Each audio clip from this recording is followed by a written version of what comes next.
Kisah Sayyidina Anas bin Nadar radhiyallahu taala anhu. Anas bin Nadar radhiyallahu taala anhu ini adalah sahabat Nabi sallallahu alaihi wasallam yang tidak menyertai perang Badar. Ia sangat menyesal dan sering memarahi dirinya sendiri karena tidak dapat menyertai peperangan yang pertama dan besar dalam sejarah Islam itu.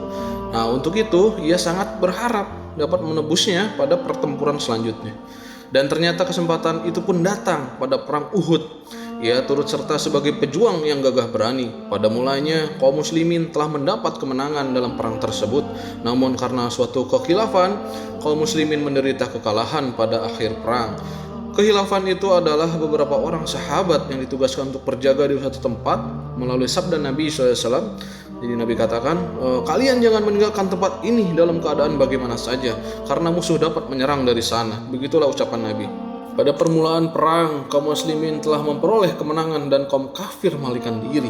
Melihat hal ini, orang-orang yang telah ditunjuk oleh Nabi SAW segera meninggalkan tempat tugas mereka. Mereka menyangka bahwa kaum muslimin telah menang dan perang telah usai. Sehingga kaum kafir yang melarikan diri segera dikejar dan diambil harta rampasan perangnya. Sebenarnya pimpinan pasukan ini telah melarang dan mengingatkan agar tidak meninggalkan bukit. Ia berkata, jangan tinggalkan tempat ini. Rasulullah SAW telah melarangnya. Nah, tapi mereka ini menduga bahwa perintah Nabi ini hanya berlaku pada saat perang. Mereka pun turun ke medan perang meninggalkan bukit. Nah, pada saat itulah pasukan kafir yang tadinya melarikan diri ini melihat bahwa tempat yang seharusnya dijaga oleh kaum muslimin ini telah kosong.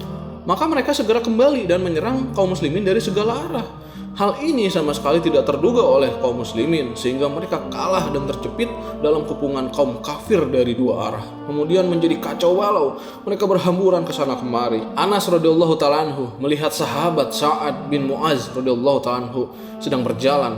Maka Anas radhiyallahu ta'ala anhu ini berkata, wahai Sa'ad, akan kemanakah engkau? Demi Allah, aku mencium harum surga datang dari arah Uhud. Setelah berkata demikian, ia mengacungkan pedang di tangannya dan menyerbu ke tengah kaum kafir sambil bertekad tidak akan berhenti berperang sebelum syahid. Dan dia pun syahid di medan Uhud. Tubuhnya begitu rusak ketika diperiksa. Kurang lebih terdapat 80 luka akibat tebasan pedang dan panah di tubuhnya. Hanya saudara wanitanya yang akan mengenalinya melalui ujung jemarinya. Karena tubuhnya begitu rusak luar biasa. Orang yang ikhlas dan bersungguh-sungguh menunaikan perintah Allah Subhanahu wa taala, bahkan ketika di dunia Allah Subhanahu wa taala memberinya kesempatan untuk merasakan nikmat surga. Inilah kisah Anas bin Nadar radhiyallahu taala anhu yang mencium keharuman surga ketika masih hidup di dunia. Jika keikhlasan sudah mulai ada pada diri seseorang, nikmat surga pun akan dirasakannya di dunia. Wallahu a'lam bishawab.